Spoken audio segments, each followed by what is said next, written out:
person or thing. Among is used in more than 2 person or thing.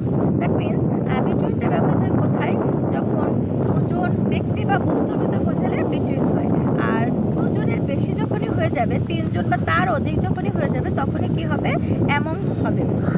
Say for example, divided the mango between the two boys.